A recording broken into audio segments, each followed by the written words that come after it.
નમસ્કાર મિત્ર, હું વિજયકુમાર શેઠ, કચ્છ ઝોન કોર્ડિનેટર, ગુજરાત રાજ્ય યોગ બોર્ડ. ગુજરાત રાજ્ય યોગ બોર્ડ દ્વારા સૂર્ય નમસ્કારની સ્પર્ધા જે થઈ રહી છે એની અંદર જો આપ શ્રી નિર્ણાયક અથવા કે જજ તરીકે જો કાર્ય કરી રહ્યા તો એના માટે થોડી માહિતી આપીશ. 16 ડિસેમ્બર આ સ્પર્ધાની અંદર જેટલા સ્પર્ધકોનું રજિસ્ટ્રેશન હતી ખૂબ જ મોટા પ્રમાણમાં રજિસ્ટ્રેશન થયેલ છે. એટલે 14 લાખથી વધારે લોકો આ સ્પર્ધામાં જોડાઈ રહ્યા છે.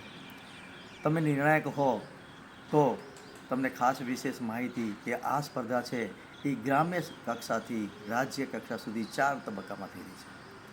એની અંદર ગ્રામ્ય કક્ષાની અંદરની એક કમિટી, તાલુકા કક્ષાની કમિટી, જિલ્લા કક્ષાની કમિટી અને રાજ્ય કક્ષાની કમિટીઓ બનાવવામાં આવી છે. જેની અંદર આપ નિર્ણાયક હો, આપની સાથે એક પ્રમુખ સચિવ સભ્ય હશે તે આ સ્પર્ધાની અંદર મુખ્ય ભાગ ભજવશે. એની અંદર સચિવશ્રી છે એની પૂર્ણ જવાબદારી રહેશે. તો આ સ્પર્ધા કઈ રીતે થશે એની થોડી આપણે માહિતી મેળવીશું. સૌપ્રથમ આ સ્પર્ધાની અંદર આપણે ફક્ત ગ્રામીણ કક્ષાની ચર્ચા કરશું. 19 તારીખે થઈ રહી છે.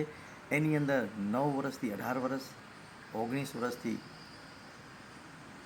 40 વર્ષ, 41 વર્ષથી મોટી ઉંમરના આ 3 કેટેગરીના લોકો સ્પર્ધામાં જોડાશે. આની અંદર 3 કેટેગરીમાં આપણે પ્રથમ ભાઈઓ તથા બહેનોને, એટલે 3 કેટેગરી ભાઈઓ, 3 કેટેગરી બહેનો, એટલે 6 લોકોને આપણે આની અંદરથી સ્પર્ધાની અંદર વિજેતા જાહેર કરશું. આ વિજેતા કઈ રીતે જાહેર કરશું એની આપણે થોડી ચર્ચા કરીએ. સૌપ્રથમ જ્યારે મોટી સંખ્યામાં આ લોકો સ્પર્ધામાં આવશે તો જે કેટેગરીમાં ઓછા લોકો હશે એની આપણે સ્પર્ધા પહેલાં કરશું.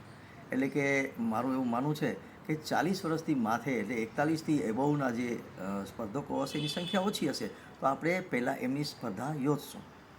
આ સ્પર્ધા કઈ રીતે થશે એ એકદમ તમારે બધા કોન્સેપ્ટ ક્લિયર રાખવો પડશે કે અત્યારે ગ્રામીણ કક્ષાની જે સ્પર્ધા છે એ 5 મિનિટ, એટલે કે સંખ્યાત્મક 5 મિનિટની અંદર કોણ વધારે સૂર્ય નમસ્કારના અભ્યાસ કાઉન્ટિંગ કરે છે એની અંદર તમારે ખાસ વિશેષ એ ધ્યાન રાખવાનું છે કે એની અંદર એક પણ સ્ટેપ ખોટો થાય છે અથવા તો સૂર્ય નમસ્કારની અંદર એ ફાઉલ થાય છે, એના નિયમો પણ બનાવવામાં આવ્યા છે, એ તમને મળી જશે.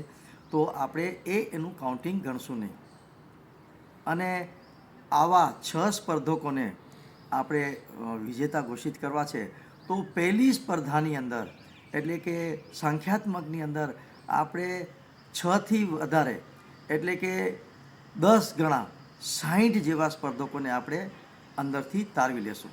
એટલે આપણે એને એક કેટેગરી આપી દેશું કે આ અત્યારે સંખ્યાત્મકમાં આગળ છે.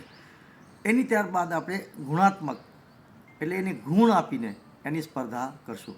એની અંદર ફક્ત એક જ રાઉન્ડ કરશું કે એ રાઉન્ડની અંદર એના 12 પોઝ, અને એ પોઝના હરેક પોઝના 5 માર્ક, એટલે 60 માર્ક આપણે એના 12 પોઝના આપશું.